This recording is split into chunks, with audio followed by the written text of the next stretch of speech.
It's time for the final segment of the night, the putter throw. And this has everything to do with me continuing to hate Bryson DeChambeau. Now, we have been blocked by Bryson on Instagram on the Tour Junkies account, but thankfully, my personal account, I can go and check him out every now and then. The only reason I even use my personal account is to go stalk what Bryson's doing. And you can call me a loser because I can't stand the guy and I still want to stalk him. It is what it is. It's content for me. I need to preface this with two things, because if I don't, you people are out there are going to be like, so let me preface by saying this. Bryson is great for the game. Okay. Great for the game on a lot of levels. Number one, golf needs a villain. Absolutely. Patrick Reed can't be on an island. We need more Bryson. Okay. Golf needs a villain. He makes it interesting. It's fun I'm 100% on board with guys not being totally vanilla and like, just robots out there. Great for the game. Great for guys like me and Pat who have a business around PGA Tour content. Fantastic. I'm excited that he's in the game so that I can do things like this. So, number one, I'll say that. Okay. Number two, I have a lot of respect for him. I respect his ability, his talent, what he has said he was going to do pre-quarantine, what he did, how he did it, how he's doing it, and how he's going to keep doing it. I respect it. Like, totally respect it. I don't think he's breaking any rules. I don't think he's doing anything he shouldn't. None of that. And as a result, I'm not saying, okay, please hear me on this, because all the betting and golf betting and like stat nerds and analytical nerds, diehards out there will be like, you're just a crappy bettor because you let your feelings get in the way of ROI or whatever. I'm not saying that I won't play him, I won't bet on him. I've hated him since day one. Now my hate has grown exponentially. I have never been a Bryson fan, ever, since day one. It started in college with his stupid hat and his single-length irons. I just didn't like it. I just was like, nope, I'm out on this guy. And then, it just kind of grew from there. But despite that, I still played him, and I still bet him. In fact, I was reminiscing earlier with Pat. We talked him up and hit him at 80-1 at the Northern Trust 2 years ago. 80-1. Not many people can say they hit Bryson at 80-1, okay? And you probably never will again. But anyway, I will continue to play him if I think it's worth it, if the value's there, and I will bet him. Maybe. I'm not going to bet him as a top 3 player in the field because I don't bet anybody in the top 3 in golf. So I'm not saying if that's something you do or want to do, you shouldn't, just because you don't like him. So I just want to get those out of the way before everybody goes and gets all bananas on me. As a person, he is a total weenie. I can't freaking stand him. I mean, I can't. Weenie. I didn't know weenie was about to come out of your mouth. I thought something else was, but weenie. Okay, here's I mean, everybody like douchebag is used too much though for him because he's like, that. Yeah, but it's too like with DeChambeau douchebag, like it's overused. You got to come like so weenie. To me, weenie is good. I like that. Go with weenie and let's go from there. If our Australian friend Michael Caridi is listening, he's a sook, which is an Australian word. It's a bad word. He's a sook, okay? But he's a weenie. It really, really started. Okay, well, let me tell you where it started to kind of like if you're on a roller coaster of hatred, right? And you're going in that first hill, and it's like click, click, click, click, click, click, click, click, click, click, click, click, click, click. Like you're getting to that click, and I can't really click that well because I'm starting to slur. But as you click and you're like nearing the top, for me with Bryson, it was when I started when he started getting interviewed in the press room at every PGA Tour event he was in, because I watch every press conference that the PGA Tour puts on every week, and I would listen to his answers and the way he talked to people.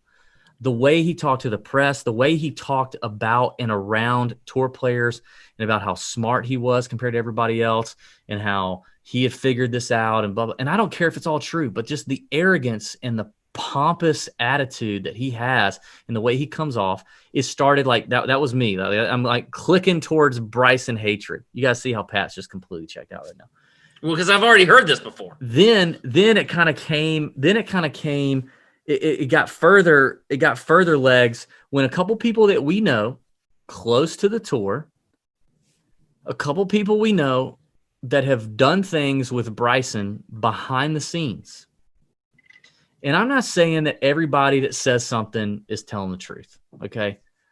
But when a handful of people who we know and trust tell us things about how a guy behaves when the lights and the cameras aren't on, when that comes back to me, after I already have this feeling, it further gets in there, right? So that happened.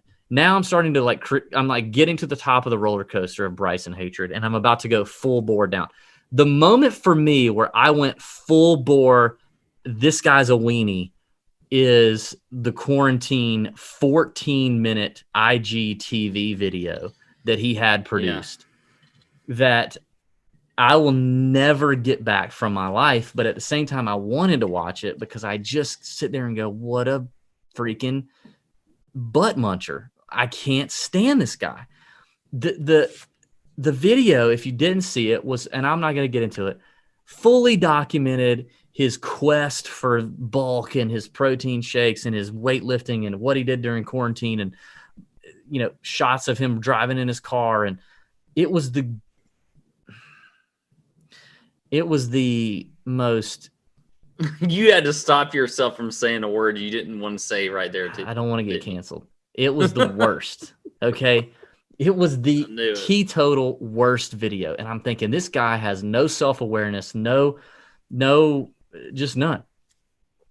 So then this week, then like it continues, we're doing loops now when he's like, I want to live to be 100. I think I could live to be 130. I could live to be 140. I'm a science guy. Like, oh, give me a damn break, man.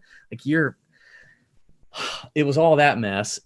And then it was the US Open after effects. Anyway, so he makes it very known that he's going to leave the US Open, take a break till the Masters, gain another 15 pounds, and he wants to get his ball speed up to 215 miles an hour by Augusta.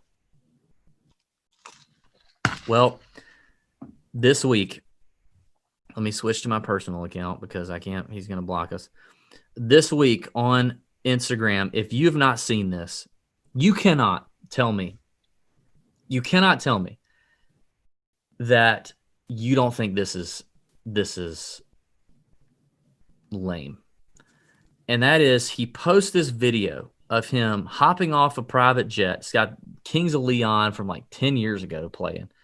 He hops out of this private jet in a t-shirt that clashes with his shoes, that also clashes with the color Bentley that he's got. He hops off the private jet, fresh off the US Open victory, ready to grind for the Masters, into his burnt orange Bentley with a slow pan shot of the hood of the Bentley and around the side of the Bentley as he gets in. And then it kicks over, fades into an overhead shot. He's from the top of the sunroof. In the sunroof, he's driving down the road, cruising with this dumb grin on his face, trying not to look at the camera. And it's music's playing in the background. He's like vibing. And then it's just like fades to inspire to be better, journey to 215 miles an hour. Now that is preceded by another video that is even more the word that I stopped myself from saying a few minutes ago, where the drone shot starts from above his roof line of his massive house, pans down, you see the whole massive house roof line, and then it happens to like flow into his garage gym, right, with all his weight equipment, and he just pops out the door. He just, like Mr. Rogers, he just like pops out the door, and he goes, "Hey guys, I want to say thank you for the 500,000 Instagram followers and fans that have supported me throughout this, blah, blah, blah." And he's got this really lame song in the background with some chick talking about how like, it's something dumb.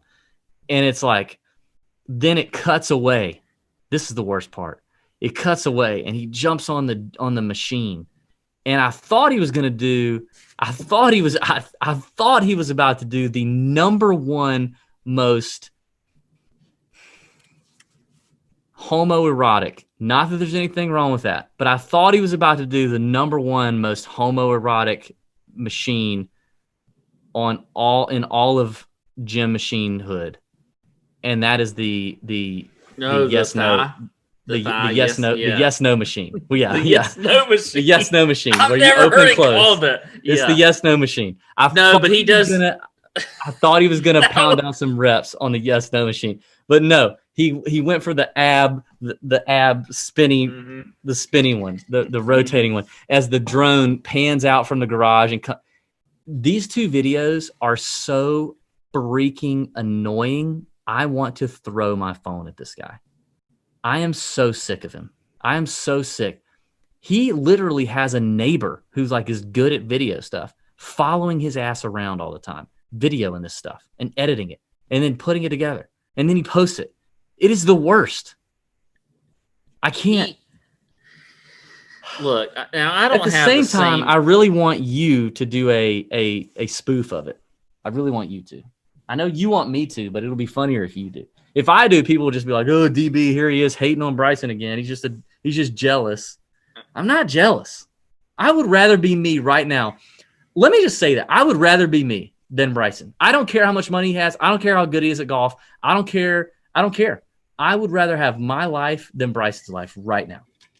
I mean that 100%. I'm being sincere. That is not the wild leap talking. I actually would agree with that. I would rather be here with you in your Savannah Bananas t-shirt doing a podcast on the Bermuda Championship than be Bryson DeChambeau. I think I agree with that, actually. Because, look, the guy just has the personality is ridiculous. Like, if you could just show some personality and some, like something people can relate to. Because here's the thing, that's where, as a golfer or whatever, that's where you become a popular player, or you become, not that he cares that he's popular, but if you have something that people can relate to, then who's relating to anything he does? Then they make a connection. That's where the connection's made. There is nothing about Bryson DeChambeau that almost anybody can relate to. Nothing, not at all. Like, and it's just, and look, I get it. And I am like you. I totally respect everything he's done. He is a hard worker. He set a goal and he accomplished those goals. That's something that should be looked up to. That's something that should be, I prefaced all that. Yeah, I agree. I mean, that's, again, like you said, I think that's something that's important.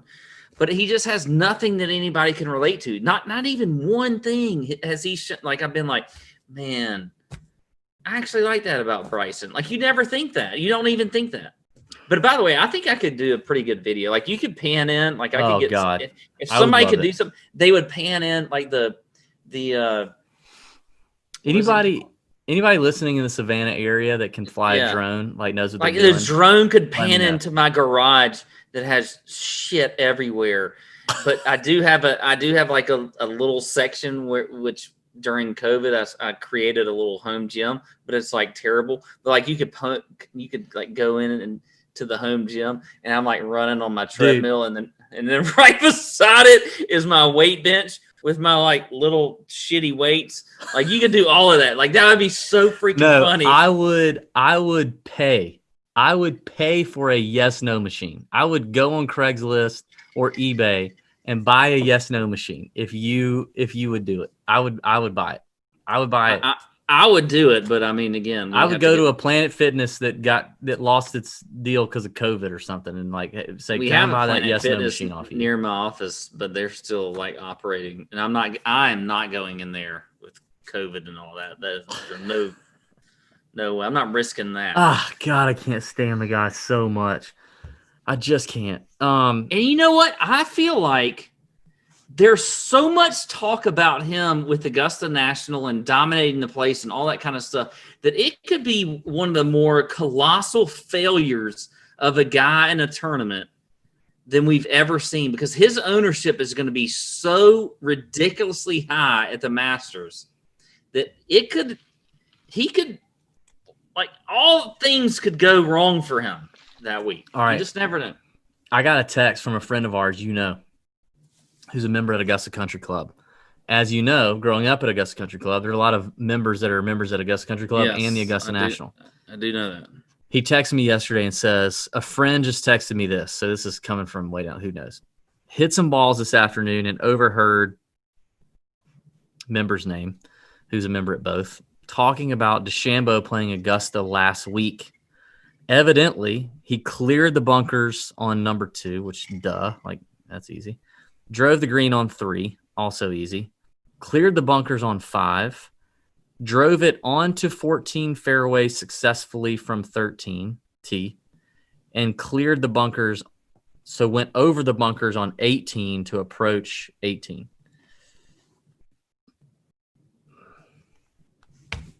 It's not in the heat of the moment. It's not in the look, he's going to be the highest owned player that week by far. And what side of that do you want to be on? To me, if you're the smart bettor, you play on the other side of that as far as DFS is concerned, but I could be wrong. This is enough about him. This is too long of a podcast for an hour and a half for the Bermuda. We did this for the Bermuda Championship. We started an hour and a half ago. Okay, anyway. So I would like to apologize to anyone still listening to this. Well, we didn't get to talk. You didn't get any of us. You didn't even get an hour of us last week, so you get more this week. So yeah, there you go. All right, thanks for listening. Thanks for watching. Thanks for hanging out with the Tour Junkies. We appreciate it. We're going to go record TJ After Dark, presented by DraftKings, over on their YouTube channel. That should be interesting, as my face is numb, and I'm not sure how it's going to go down, but we're going to go do that. That's about a 20-minute show you can watch for free on DraftKings YouTube channel every week. Give it a thumbs up and comment how awesome we are. It makes us look good. It's all about making us look good. We need help looking good. Bryson needs no help looking good. I need help. Yeah. Thanks for watching. Thanks for listening. May your screens be green. We appreciate it. See ya.